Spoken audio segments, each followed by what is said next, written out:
Creo que todos hemos oído mencionar los 10 mandamientos o el decálogo. La palabra decálogo significa 10 palabras. Pues bien, en Éxodo 20 tenemos el registro de estos 10 mandamientos. Según la historia bíblica, aquí fueron dadas a Moisés no solamente verbalmente, sino que fueron escritas en tablas o mejor dicho, en piedras por el mismo dedo de Dios. En el libro del Éxodo capítulo 31, versículo 18, se nos aclara esta realidad. Los 10 mandamientos fueron dados por Dios y escritos en tablas de piedra por el mismo Dios.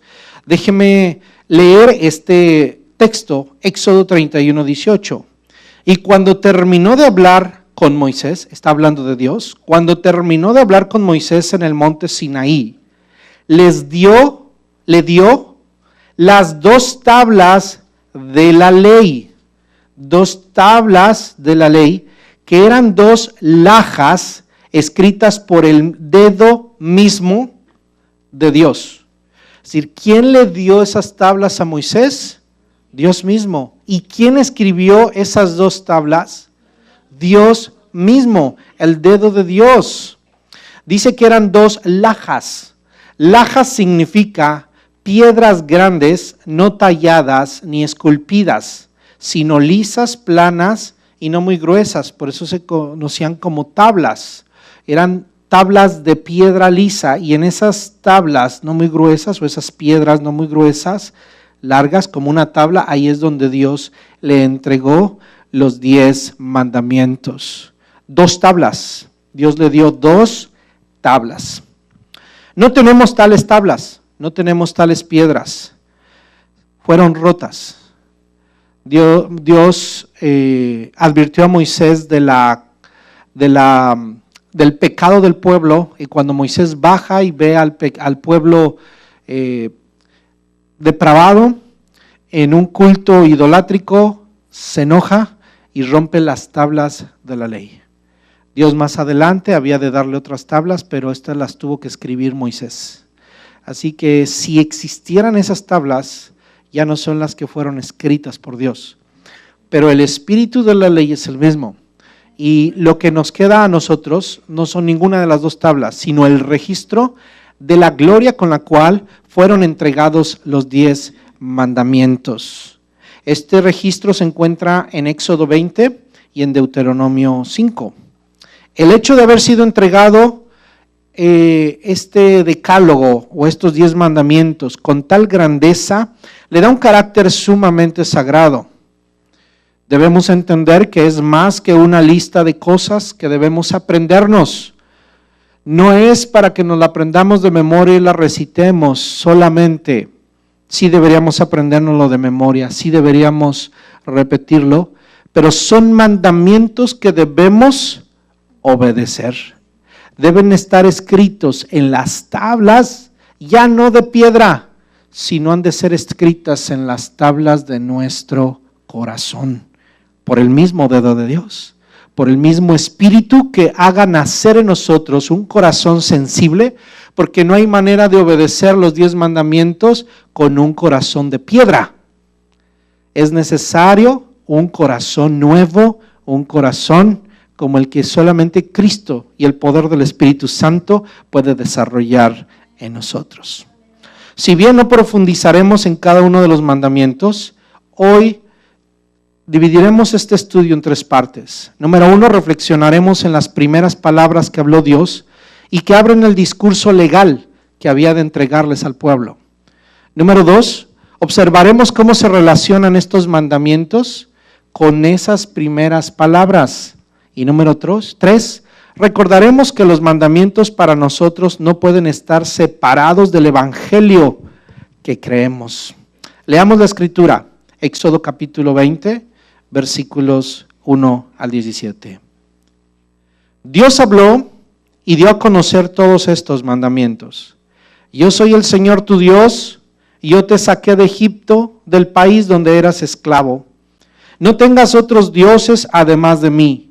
No te hagas ningún ídolo ni nada que guarde semejanza con lo que hay arriba en el cielo, ni con lo que hay abajo en la tierra, ni con lo que hay en las aguas debajo de la tierra. No te inclines delante de ellos ni los adores. Yo, el Señor tu Dios, soy un Dios celoso. Cuando los padres son malvados y me odian, yo castigo a sus hijos hasta la tercera y cuarta generación. Por el contrario, cuando me aman y cumplen mis mandamientos, les muestro mi amor por 1000 generaciones. No uses el nombre del Señor tu Dios en falso. Yo, el Señor, no tendré por inocente a quien se atreva a usar mi nombre en falso. Acuérdate del sábado para consagrarlo. Trabajarás 6 días y haz en ellos todo lo que tengas que hacer. Pero el día séptimo será un día de reposo para honrar al Señor tu Dios. No hagas en ese día ningún trabajo, ni tampoco tu hijo, ni tu hija, ni tu esclavo, ni tu esclava, ni tus animales, ni tampoco los extranjeros que vivan en tus ciudades. Acuérdate de que en 6 días hizo el Señor los cielos y la tierra, el mar y todo lo que hay en ellos, y que descansó el séptimo día. Por eso el Señor bendijo y consagró el día de reposo. Honra a tu padre y a tu madre, para que disfrutes de una larga vida en la tierra que te da el Señor tu Dios. No mates, no cometas adulterio, no robes, no des falso testimonio en contra de tu prójimo, no codicies la casa de tu prójimo, no codicies su esposa, ni su esclavo, ni su esclava, ni su buey, ni su burro, ni nada que le parezcan. Analicemos primeramente las primeras palabras. Los 10 mandamientos no pueden ser separados de las primeras palabras que aparecen en Éxodo capítulo 20. Pongamos atención en estas primeras palabras y guárdelas en su corazón. Versículo 2. Yo soy el Señor tu Dios. Note lo que dice el versículo 1. Dios habló y dio a conocer todos estos mandamientos. 2 puntos. Va a empezar a hablar de los mandamientos. Así que empieza a hablar de los mandamientos con qué palabras. Yo soy el Señor tu Dios. Cuando nos aprendemos los mandamientos, aprendemos a recitar el primer versículo, que es el versículo 3. Decimos, a ver, dime los 10 mandamientos y empezamos. No tendrás dioses, no tendrás otros dioses además de mí. Versículo 3. Sin embargo, cuando Dios empieza a hablar, antes de poder dar el primer mandamiento, ¿qué les dice? Yo soy el Señor tu Dios. Versículo 2, ¿cómo empieza Dios hablando? Yo soy el Señor tu Dios. Las primeras palabras de los mandamientos, ¿cuáles son? Yo soy el Señor tu Dios. Yo te saqué de Egipto, del país donde eras esclavo. Y entonces empieza a hablar del primer mandamiento.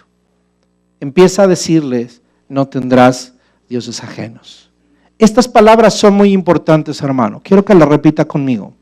Yo soy el Señor tu Dios. Yo te saqué de Egipto, del país donde eras esclavo. El dador de la ley y legislador por excelencia se identifica primero y se pone sobre su pueblo y sobre la misma ley. No hay nada que le dé tanta perfección, razón y carácter a la ley que aquello que Jehová expresa al decirle a su pueblo, yo soy Jehová tu Dios que te saqué. Yo quiero que reflexione en esta poderosa palabra. Número 1, yo soy Jehová. Dios se identifica y establece su santidad. El yo soy, Jehová de los ejércitos, el eterno, el no creado, aquel creador del universo, aquel poderoso, el Dios único, el Dios que se reveló a Abraham, el Dios que se reveló a Isaac, el Dios que se reveló a Jacob, el Dios que sacó a Israel de Egipto, el Dios que ama, el único Dios verdadero, el viviente. Aquí está hablando y está diciendo, yo soy Jehová. El que está hablando no es cualquier hombre, no está hablando cualquier Dios de otra nación, está hablando el Dios del universo. ¿Quién es el que nos da los mandamientos? Jehová. Pero ahora la segunda frase es muy enternecedora y hermosa. Yo soy Jehová, tu Dios. Yo quiero que observe esto. Yo soy Jehová, tu Dios. La palabra tú determina una posesión y una relación. La palabra tú es un posesivo. Yo soy tu Dios, el Dios tuyo. ¿De quién es Dios?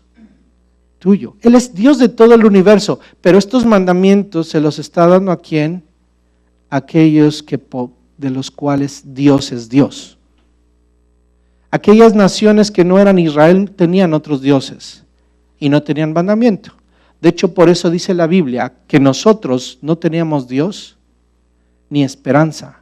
No éramos pueblo ni teníamos mandamientos, no teníamos esperanza. Hacíamos pecado porque nacemos pecadores y no teníamos ninguna ley que nos mostrara y que nos dijera estás mal, más aquello que la misma presencia de Dios o gracia que Dios tiene en cada hombre pudiera haber dado en las mismas leyes que gobiernan a la humanidad. Hay leyes que gobiernan a la humanidad que no son malas, que son buenas, que permiten la convivencia de los hombres. Sin embargo, aquí Dios les está diciendo, yo soy Jehová, tu Dios. Y establece una posesión y una relación. Dios está diciéndole a su pueblo Israel, yo soy tu Dios, yo te poseo y también tienes una relación conmigo. La tercera parte es que te sacó. Yo soy Jehová tu Dios que te sacó. ¿Qué está diciendo Dios? Yo hice algo por ti.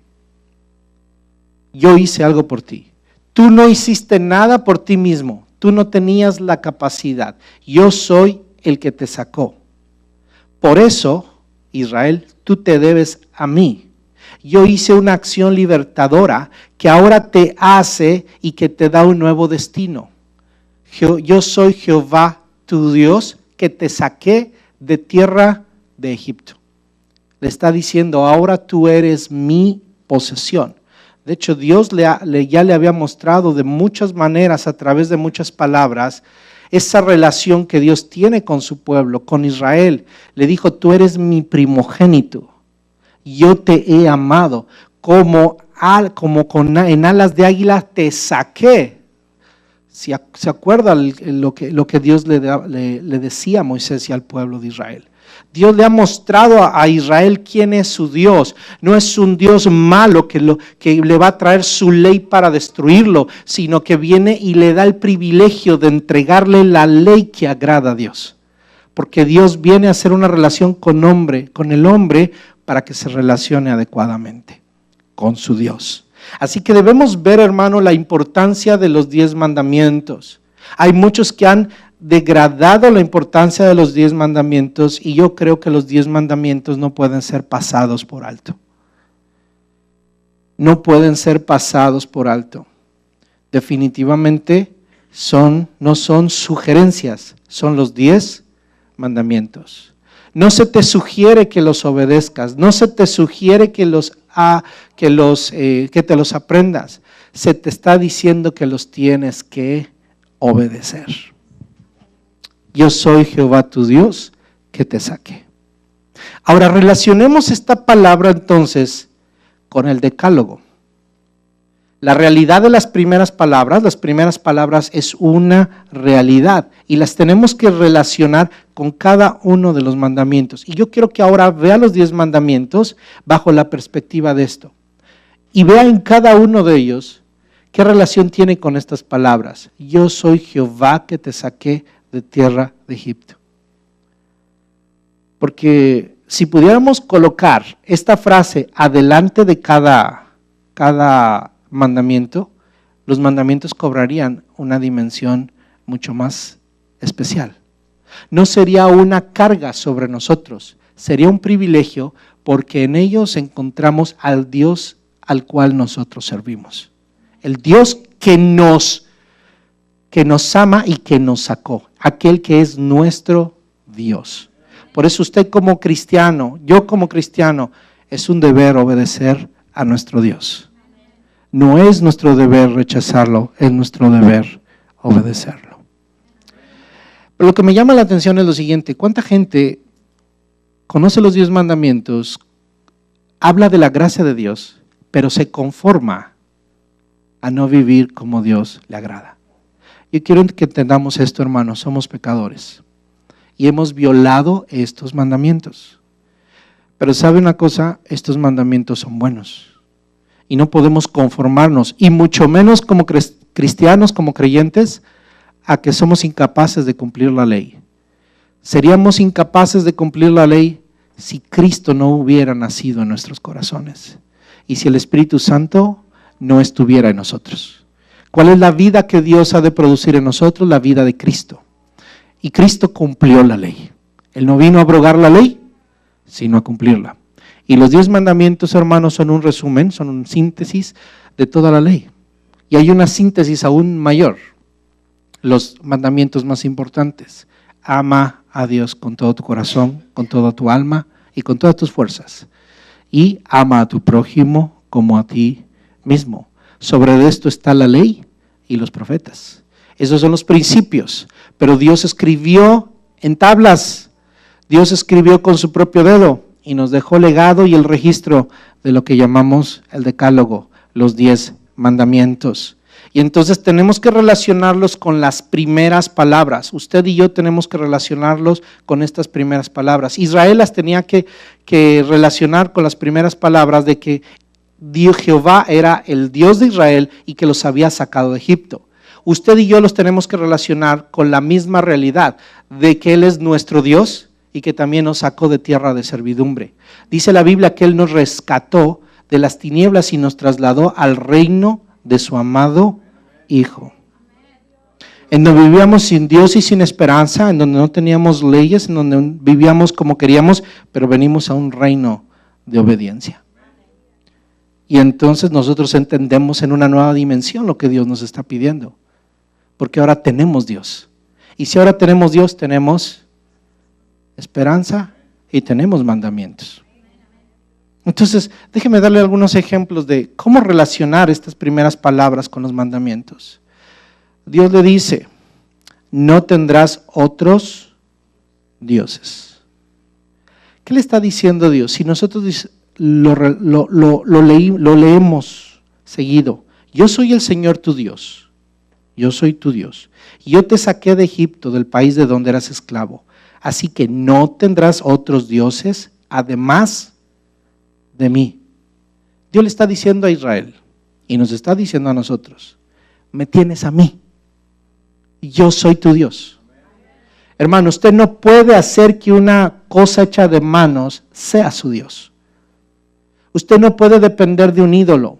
Usted no puede pensar que un ídolo, que un demonio lo posea a usted, lo pueda oprimir a usted, porque usted no le pertenece a ello. Usted, hermano, debe aprender a declarar y a vivir. Si queremos vivir libres como creyentes, como cristianos, tenemos que aprender a hablarle al mundo espiritual. Yo tengo Dios y Él me sacó. Él es mi Dios. El Jehová es su nombre. Yo tengo Dios, soy libre. Yo no te debo nada, diablo, no te debo nada, ídolo. Yo no te pertenezco a ti. Yo tengo Dios. Dios le está diciendo a su pueblo: los ídolos son nada. Ellos no te sacaron de la esclavitud. Yo sí. Ellos te atan. Yo te libero. Yo puedo tener una relación contigo. Dios ya le había mostrado a Israel que era protección de día, guía de noche. Protección y guía de día y de noche. Y ahora se estaba mostrando a Israel como su legislador, aquel que le da leyes y aquel que le dice: así vivirás. Así podrás vivir tranquilamente, con paz y con bendición. Dios se está convirtiendo entonces en protección, en guía, legislador. Él es su padre. Por eso le dijo a Israel: Israel, tú eres mi primogénito. Y más adelante los profetas han de hablarle a Israel y tratarlo como esposa de Dios. Dios se convierte en esposo de Israel. En una relación muy íntima. Las relaciones más íntimas, más especiales y más poderosas son las que Dios puede tener con aquellos que Él redime. No los redime para utilizarlos y para sojuzgarlos y aplastarlos y destruirlos. Los redime para bendecirlos. Somos pueblo de Dios.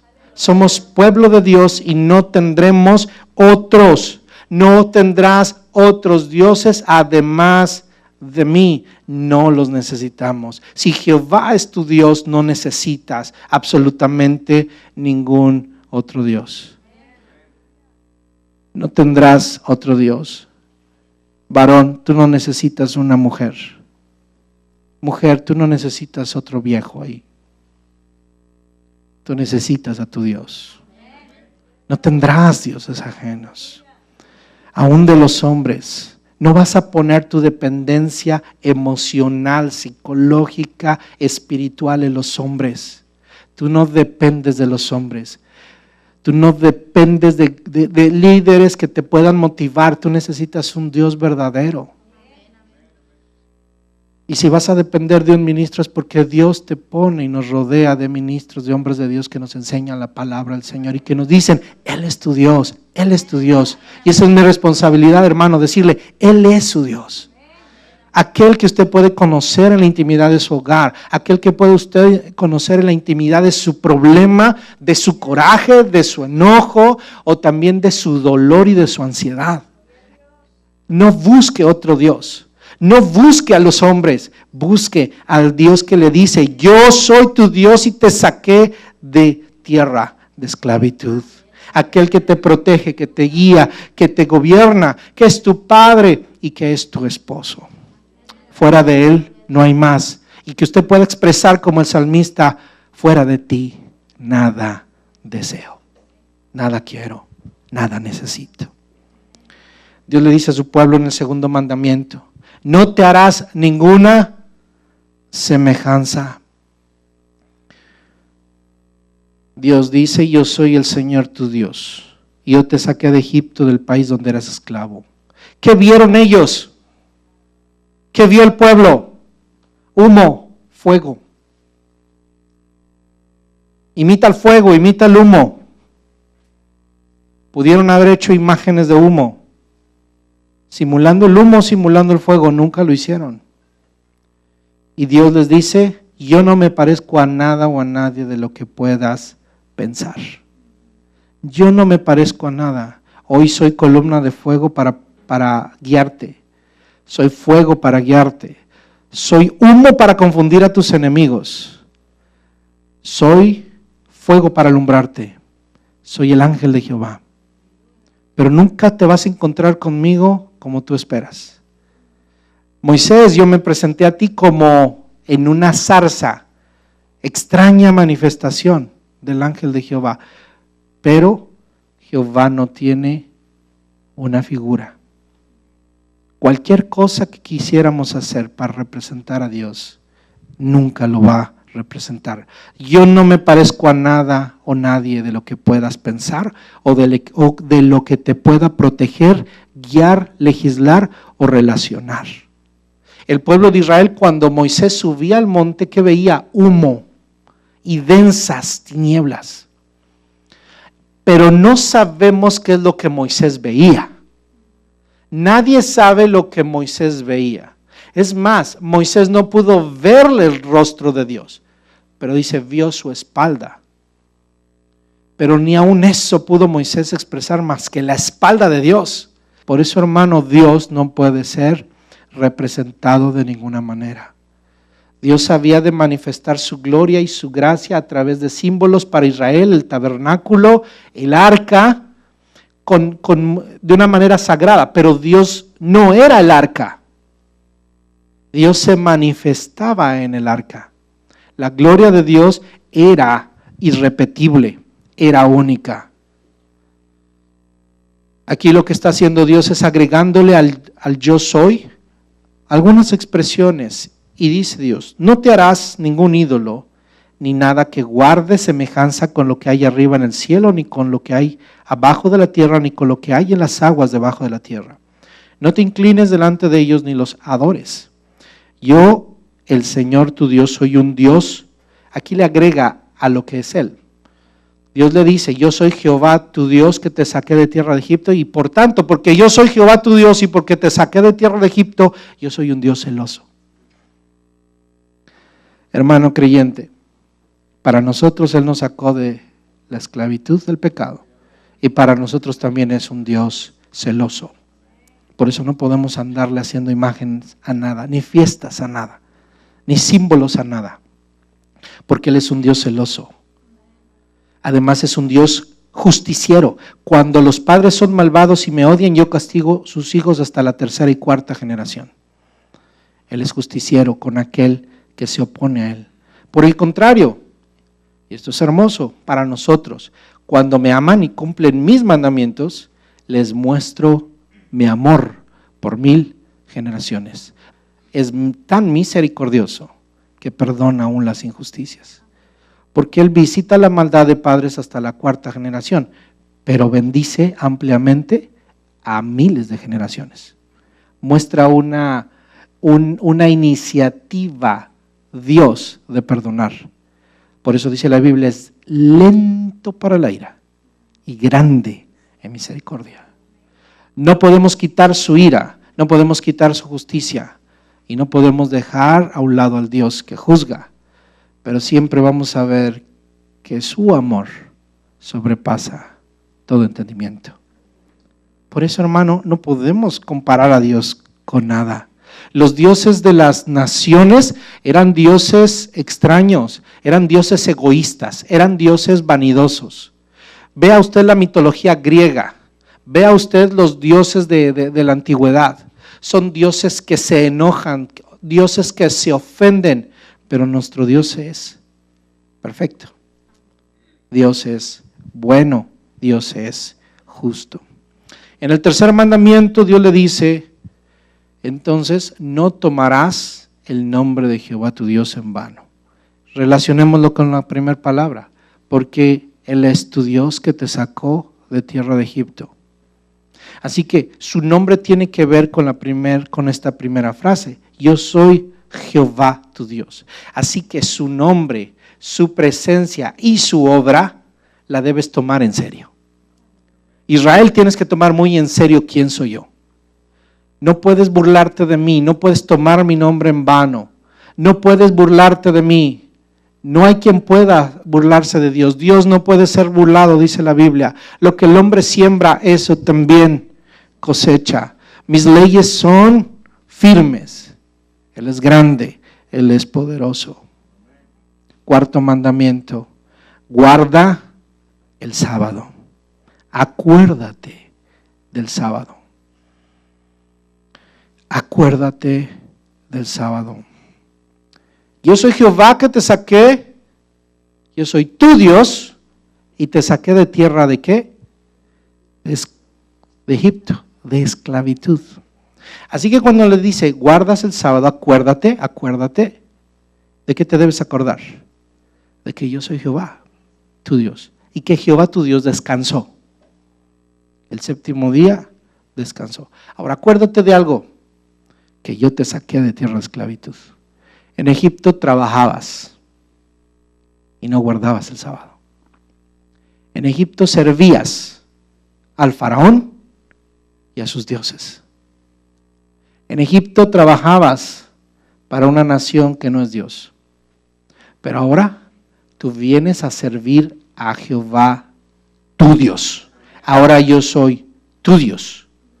Y tu Dios te deja descansar un día. Aquel faraón te esclaviza y que te destruye. A mí solamente tienes que rendirme cuentas y tienes que hacer mucho ladrillo y tienes que trabajar en todas estas grandes construcciones. Pero tu Dios te dice, el sábado no harás ninguna obra porque tienes que descansar, porque no eres un esclavo y porque tienes Dios. Porque tienes Dios. Tienes Dios. Yo soy tu Dios. Yo descansé, tú también vas a descansar. Ya no eres más esclavo, yo te saqué, ya no estás en Egipto. Ahora vives libertad. Ahora tienes que descansar. También tienes que descansar. Y también tienes que dedicar tiempo para tu Dios. Si cada uno de nosotros pensáramos que Jehová es nuestro Dios, nos tomaríamos también algunos descansos. Estamos a veces peleados o nos asusta, hermano, la necesidad o la realidad que a veces necesitamos, no pereza, no es ser perezosos, pero sí necesitamos los seres humanos descansar y que Dios pensó en el descanso y en una buena oportunidad para buscar a Dios. Usted lo está aprovechando al estar aquí. Nosotros no guardamos el sábado como los israelitas, como los judíos, pero sí entendemos el principio, que a veces que sí necesitamos, hermano, reunirnos primer día de la semana como hoy, hermano, con toda tranquilidad, sin ningún estrés, sin ninguna carga, para buscar el rostro de Dios y disfrutarlo, hermano. Disfrutar de este tiempo, disfrutar del compañerismo, disfrutar de que ahorita no hay ningún patrón que lo va a juzgar, más que el pastor si usted tiene una responsabilidad. Que tenemos responsabilidades. Pero saben una cosa, es porque estamos sirviendo a nuestro Dios. Tenemos Dios que nos sacó de una vida pecaminosa. Yo quiero preguntarle, si usted todavía estuviera en el mundo, ¿dónde estaría ahorita? Muchos de ustedes estarían muy crudos ahorita, padeciendo las mañanadas, algunos desvelados de que se fueron, no sé, a la fiesta, si es que todavía tuvieran vida. Si es que todavía tuvieran tranquilidad y tuvieran paz. Pero si es que tenemos, hermano, podemos estar aquí, es porque Dios tuvo misericordia de nosotros. Tuvo misericordia de nosotros. Bien, Dios que te sacó, Dios que te rescató de las tinieblas, no quiere un pueblo ingrato y desconsiderado. ¿Cómo se mostró Dios con su pueblo? Él se mostró bueno. Y así Dios quiere que nosotros nos mostremos para con nuestro prójimo. Por ejemplo, en este cuarto mandamiento, si le dice, el día, quiero que note algo, en el versículo 8, a la mitad del versículo 8, el versículo 10, fíjese, ponga su atención en el versículo 10. Pero el día séptimo será un día de reposo para honrar al Señor tu Dios. Y esto se lo dice también a los patrones. No hagas en ese día ningún trabajo. No hagas ningún trabajo. Pero también, ¿qué le dice? Ni tampoco tu hijo, ni tu hija, ni tu esclavo. O sea, tú puedes decir, bueno, yo tengo el esclavo, que él trabaje. Yo descanso. Dios te está diciendo, sé considerado. Tú ya no eres un faraón. También a tus empleados, si usted tiene empleados, hermano, ¿qué tiene que hacer? Darles descanso. Se me va a ir el negocio. Eso es algo entre tú y Dios. A mí me daría temor. Oiga, que tuviera un buen negocio y que tuviera a todos mis empleados 7 días a la semana, es algo que debe tener temor. El pensamiento, hermano, aquí de un empresario es sin temor. Las empresas piensan sin moralidad, sin ningún temor. Pero Dios nos enseña a nosotros a pensar con temor. Es admirable, hermano, la valentía de Chick-fil-A, de Hobby Lobby, grandes empresas, que usted vaya ahorita a un Chick-fil-A, están cerrados. ¿Y podían hacer dinero hoy? Muchísimo dinero, millones de dólares por vender hoy, pero que sacrifican para que sus empleados, ¿qué? Vayan a la iglesia, aunque no lo hagan, que muchos no lo hagan. Pero ¿qué? Delante de Dios esos empresarios, ¿dónde están? Honrando a Dios, honrando a Dios. Porque ni tu hija, ni tu esclavo, ni tu esclava, ni tus animales, ni tampoco los extranjeros que vivan en tus ciudades, porque tú tienes Dios, hermano. Se me va a caer el negocio. Hermano, tienes Dios. Tienes Dios. Tenemos Dios. Tenemos Dios. Debes considerarte y mostrarte bueno con tu prójimo, con tus empleados. Tienes que mostrarte bueno también conforme a los siguientes mandamientos con tu prójimo, con tus padres y con todos los que te rodean. Veamos lo que dice la Escritura. El quinto mandamiento, Jesús lo resaltó, es el único mandamiento con promesa. Honra a tu padre y a tu madre. Si Dios te sacó de tierra de Egipto y Él es tu padre y como un buen padre te ha protegido, te ha sustentado, tú como buen hijo debes honrarlo a Él como padre y a tus padres como padres. Honra a tu padre y a tu madre para que tus días se alarguen, para que disfrutes de una larga vida en la tierra que te da el Señor tu Dios. Dios no iba a tolerar hijos ingratos, desobedientes. Es un mandamiento. Dios no los tolera. Nosotros a veces nos reímos de los niños que hacen berrinches. Ay, mira qué chistoso un niño berrinchudo. No le gustan a Dios. No le gustan a Dios. Nosotros los papás somos muy consentidores, pero a Dios no le gustan. Tienen que honrar a sus padres. Nosotros tenemos que honrar a nuestros padres. No matarás. Hermanos, si Dios es nuestro Dios, si Él es Jehová nuestro Dios, pues definitivamente no tiene sentido cometer homicidio en contra de algún prójimo, porque en ellos vemos la imagen de Dios. ¿Sabe? En cada ser humano, de más coraje que nos dé, yo no sé si usted ha tenido ganas de golpear a alguien. Ahí está la gloria de Dios en ellos. Son imagen y semejanza de Dios. Por más corrupto o por más malo que haya sido, fue creado a imagen y semejanza de Dios. Y Dios te dice, no matarás, no atentarás en contra de ninguno. ¿Por qué lo quieres golpear? ¿Por qué lo quieres lastimar? ¿Por qué quieres atentar en contra de un prójimo? Los creyentes, hermanos, somos verdaderamente pacifistas por causa del mandamiento, porque tenemos Dios. Si Dios, hermano, tiene misericordia de nosotros, ¿cómo no vamos a tenerla nosotros de los que nos rodean? Sí, son difíciles, sí, producen en nosotros hambre y sed de venganza, pero si usted está en Cristo, usted va a desarrollar hambre y sed de justicia. Y eso es muy diferente a la venganza. Nunca la justicia y el enojo, dice, produce la justicia de Dios. El enojo produce toda perturbación y obra perversa en nuestros corazones. Y lo que produce nuestro enojo es solamente pecado. Por eso Dios dice, no matarás. Porque Dios es nuestro Dios y nos sacó de tierra de esclavitud. El Señor nos dice, no adulterarás.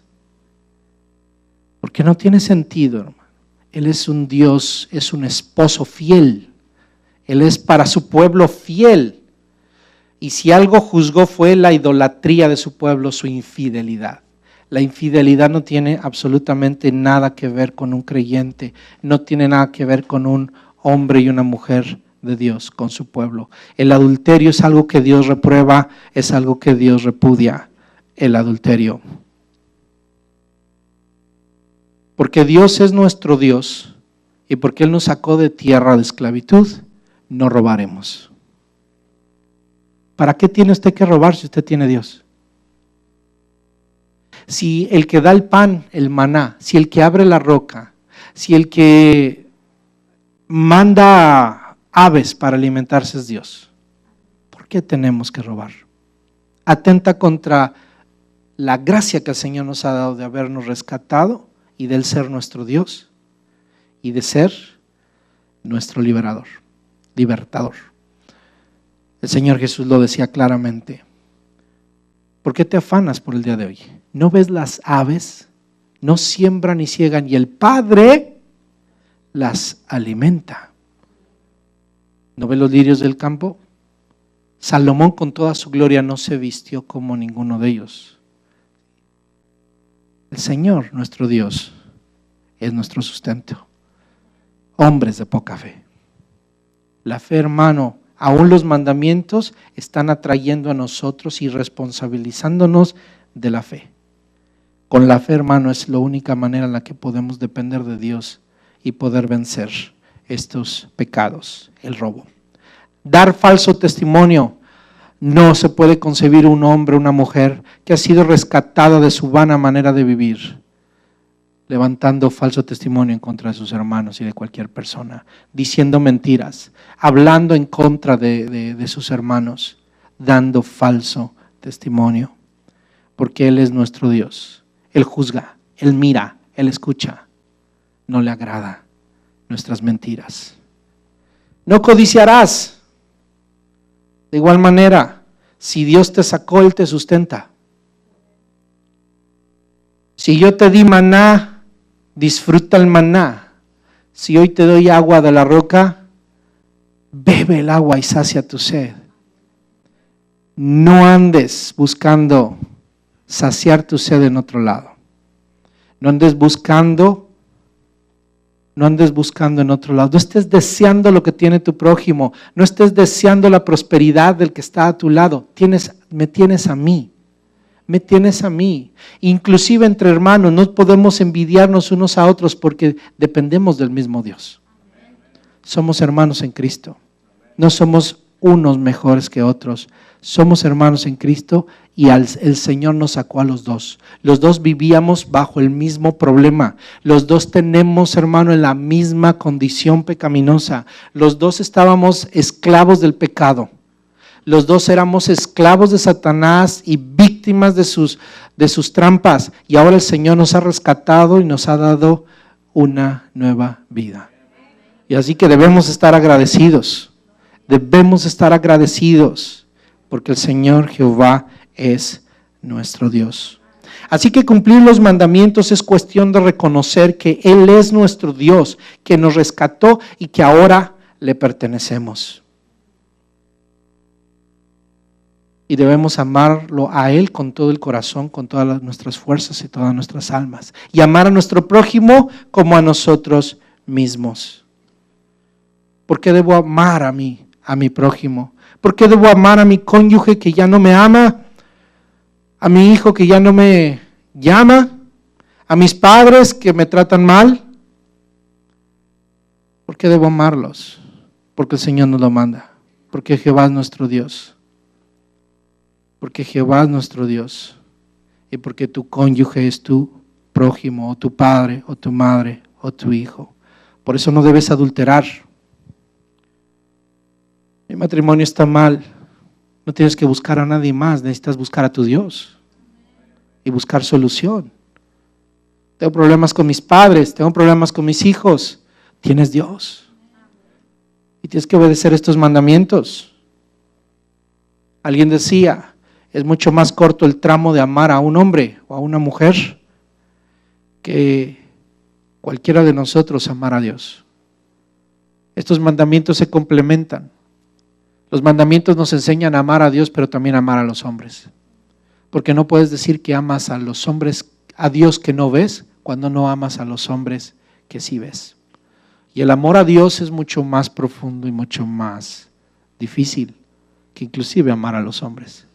Y si somos incapaces de amar a los hombres, no podemos decir que tenemos la capacidad de amar a Dios. Los mandamientos nos desafían, hermano, al amor, nos desafían a la fe, nos desafían a depender completamente de Dios, pero Dios nos da su razón. Yo soy tu Dios, yo te saqué, ahora te pongo aquí para que obedezcas mis leyes, para que vivas bien. Estos mandamientos son para que vivas bien. Estos mandamientos son para hacerte bien, no son para hacerte mal. Y estos mandamientos lo único que están haciendo es demostrarnos cuán miserables y pecadores somos. Porque son buenos, sin embargo, nosotros somos malos. Y este es mi tercer punto. El Evangelio es el único escenario donde los mandamientos tienen sentido. El hecho de haber sido entregado con tal, o entregados, como le dije, con tal grandeza, le dan a los mandamientos un carácter sumamente sagrado. Es más que una lista de cosas que debemos aprendernos de memoria. Son cosas que debemos cumplir y que por tal motivo nos constituyen a nosotros como pecadores. Porque yo creo que en cada uno de estos, más de una vez, hemos fallado. Pablo en el libro de los Romanos capítulo 7 nos habla acerca de la ley y de los mandamientos y nos dice que la ley es buena, pero que nosotros somos malos. Es por eso que estas leyes, hermano, nos instruyen a la necesidad del Evangelio. Acompáñeme al libro de Romanos capítulo 7. En el versículo 7, al 12, nos dice así: ¿qué concluiremos? ¿Que la ley es pecado? De ninguna manera. Sin embargo, si no fuera por la ley, no me habría dado cuenta de lo que es el pecado. Por ejemplo, nunca habría sabido yo lo que es codiciar si la ley no hubiera dicho, no codicies. Pero el pecado, aprovechando la oportunidad que le proporcionó el mandamiento, despertó en mí toda clase de codicia, porque aparte de la ley el pecado está muerto. En otro tiempo yo tenía vida aparte de la ley, pero cuando vino el mandamiento cobró vida el pecado y yo morí. Recuerde lo que dice la Biblia: la paga del pecado es muerte. 10. Se me hizo evidente que el mismo mandamiento que debía haberme dado vida me llevó a la muerte, porque el pecado se aprovechó del mandamiento, me engañó y por medio de él me mató. Concluimos pues, esta es una conclusión, que la ley es santa. Estos los 10 mandamientos que son santos, y que el mandamiento es santo, justo y bueno. Los 10 mandamientos son santos, justos y buenos. Pero Pablo está diciendo para nosotros ha producido muerte. ¿Por qué? Porque hemos sido incapaces de cumplirlos por el pecado que está en nosotros. Pero el mismo libro de Romanos nos da esperanza y nos dice en el versículo 1 de Romanos 8: por lo tanto, ya no hay ninguna condenación. ¿Para quiénes? Para los que están unidos a Cristo Jesús. ¿Para quiénes no hay condenación? Para los que están unidos a Cristo, para los que han nacido de nuevo, para los hijos de Dios, para los creyentes, para usted, para mí. Sáltese al versículo 4. A fin de que las justas demandas de la ley, o sea, los 10 mandamientos, lo que nos pide los 10 mandamientos, se cumplieran en nosotros. Cristo está hablando ¿de qué? De la muerte de Cristo, de lo que Cristo hizo, de la salvación que hay en Cristo. Entonces, la salvación de que está en Cristo, que recibimos al aceptar a Cristo, tiene el fin de que las justas demandas de la ley se cumplieran en nosotros. Y observe esto: para que no vivamos según la naturaleza pecaminosa, sino según el Espíritu. ¿Para qué fue salvo usted? Para no vivir desobedeciendo los mandamientos, sino para vivir como lo guía el Espíritu Santo. ¿Y usted cree que el Espíritu Santo lo va a llevar a desobedecer los mandamientos de Dios? Nunca. No tiene sentido. ¿Cuál es la directriz del Espíritu Santo? ¿A dónde nos va a llevar, hermano? A obedecer la ley de Dios. ¿Para qué fuimos salvos, hermano? ¿Para qué fuimos trasladados de Egipto, de nuestra vana manera de vivir, de la oscuridad de las tinieblas, al reino de su amado Hijo, para vivir bajo la luz del Evangelio, cumpliendo el propósito y la voluntad de Dios, en obediencia? Una vez que aceptamos la gracia de Cristo, la salvación produce en nosotros el poder para vivir la vida que Dios quiere en obediencia. Por supuesto que obedecer los mandamientos de Dios son un fruto de nuestra salvación. Mi hermano, se pone en duda cuando somos incapaces ahora como creyentes de obedecer los mandamientos de Dios. Entendemos que somos pecadores, pero ya no podemos entender como creyentes que todavía robemos, que se nos haga fácil matar, que se nos haga fácil adulterar, que se nos haga fácil ofender a nuestros padres, que se nos haga fácil codiciar. Si esto es parte de nuestra vida, hay un problema. Usted no está viviendo conforme al Espíritu, sino conforme a la carne. Y la carne acarrea corrupción. Pero si usted ha sido trasladado al reino de la luz, de las tinieblas a la luz admirable, ahora su luz nos guía en la luz. Cristo no vino a hacer a un lado los mandamientos, sino que los afirmó. No como si fueran los mandamientos la puerta para la salvación, sino como la característica de cómo se debe vivir en el reino de los cielos. Jesús no dijo, los mandamientos han sido abolidos, vivan como quieran. Pablo en el mismo libro de los Romanos dice, ¿seguiremos pecando para que la gracia abunde? De ninguna manera, porque el que ha nacido de Dios no vive el pecado, no peca. Cuando decimos que no peca, no es que no cometemos pecados, que somos, que estamos inmunes o que no pecamos, sino lo que está diciendo es que no lo hacemos intencionalmente, no vivimos una vida de pecado. Y si cometemos pecado, Él es fiel y justo para perdonarnos, porque en nosotros entra arrepentimiento. ¿Por qué? Porque vemos su ley como ¿qué? Como santa, buena. Y sabe, la ley nos lleva a Cristo. La ley es aquella que me hace decirle a Cristo, perdóname Señor, he fallado. Perdóname Señor, he hablado mal de mi hermano. Perdóname Señor, he mentido. Perdóname Señor. ¿Y me lleva a quién? A Cristo. Pero si no hubiera ley, no habría nada que me llevara a Cristo. La ley, hermano, es buena para nosotros porque nos lleva a Cristo. Aquel que no tiene a Cristo, lo único que hace la ley es lo frustra. Y es lo que pasa con muchos, inclusive muchos creyentes. A lo mejor alguno de usted está pensando, es que yo no puedo vivir la vida cristiana porque no puedo obedecerla. Todavía codicio,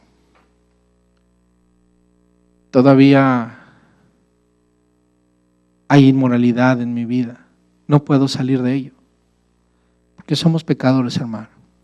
Pero si verdaderamente usted viene a Cristo, si usted verdaderamente viene a la gracia de Cristo y recibe la gracia de Cristo, el poder del Espíritu Santo lo transforma.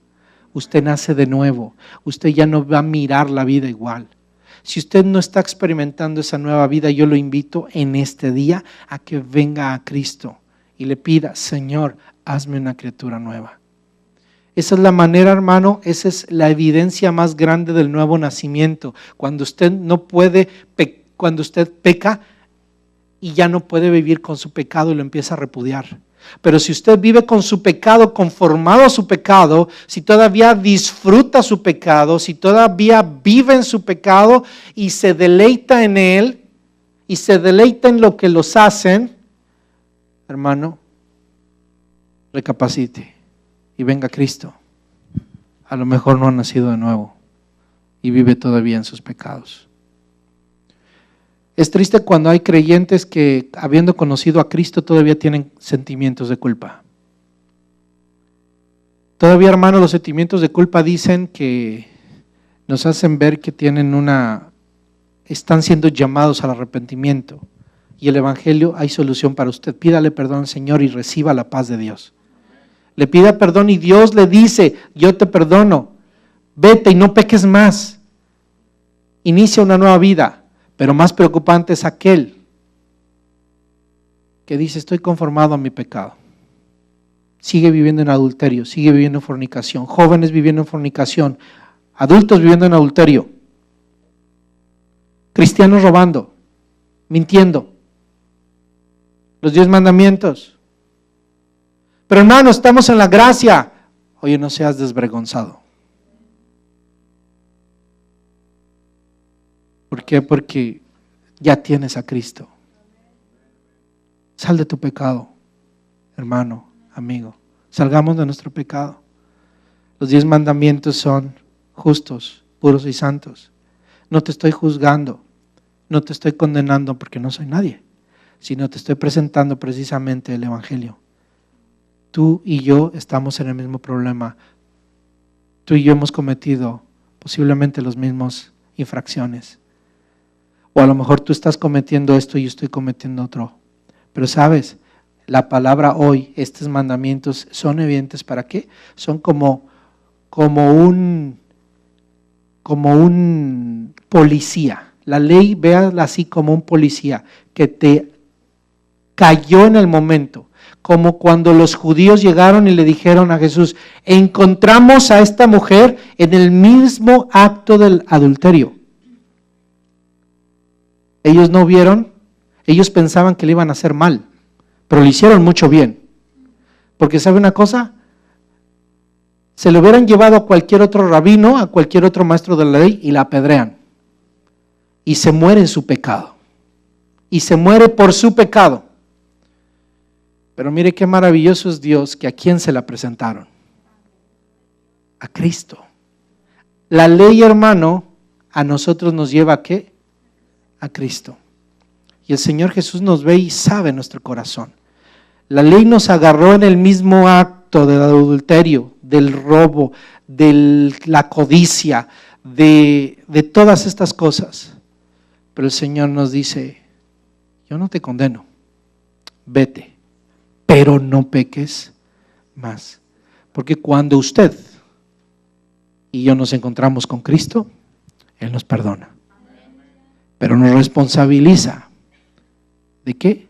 De que no pequemos más. Hermano, hoy ese día quiero llamarlo a que reconciliemos nuestra vida y determinemos a partir de hoy esforzarnos en lo que a nosotros nos corresponde y permitir que la vida del Espíritu Santo, porque lea usted Romanos 7, Romanos 8 y verá que es la vida del Espíritu, vivir en el Espíritu la que nos va a guiar, y la vida del Espíritu no nos va a llevar a hacer estas cosas.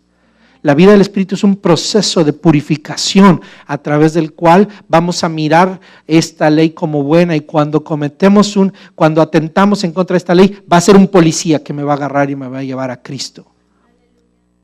Pero no permita que el diablo utilice la ley y lo saque, sino que permita que el Espíritu Santo le traiga convicción de pecado. ¿Y a dónde usted debe venir? A Cristo. Es lo que hemos aprendido, hermano, en la primera carta de Juan que leímos. ¿A dónde nos lleva el pecado? Nos debe llevar usted, que es un creyente, a Cristo. No para que estemos pecando, pero si pecamos tenemos abogado, a Jesucristo el justo. Pero mi hermano, el mandamiento es bueno.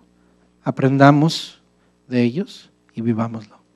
¿Dónde están las tablas hoy del mandamiento de Cristo? En el corazón. Usted es un hijo de Dios, aquí hay una tabla. Sus corazones son tablas con el propósito y la voluntad de Dios. Obedézcalo. Aquí en esta tabla usted sabe que debe honrar a sus padres. Usted no, aquí el pastor no lo va a llamar, a ver, dime los 10 mandamientos. Dime el Padre Nuestro. No, hermano, ¿de qué le sirve? Todos de chiquitos nos aprendimos los 10 mandamientos. Pero además que no lo sepamos, no los obedecemos. Pero cuando viene Cristo al corazón y viene su Espíritu Santo, hay algo aquí en este corazón que era duro y es transformado. De modo que ahora tememos. ¿Qué dice la palabra? Yo quiero obedecer lo que dice la palabra. Y cuando me doy cuenta por la palabra que he cometido un error, lloro, sufro. Le digo, Señor, perdóname. No vivo a gusto conmigo mismo. Hermano, un creyente no puede seguir viviendo a gusto consigo mismo. Adquiere angustia por vivir como está viviendo. ¿Está viviendo usted una vida pecaminosa? Usted no puede estar a gusto. Si está a gusto, algo está mal. Usted no va a dejar pasar el tiempo para arreglar su vida. Arregle su vida, arreglen sus relaciones. Arreglen, hermano, todas las cosas que estén oprimiendo su vida y que lo mantengan en una vida pecaminosa. Porque la ley de Dios es santa y buena. Usted tiene todo para vencer, porque tiene el Espíritu Santo en su vida.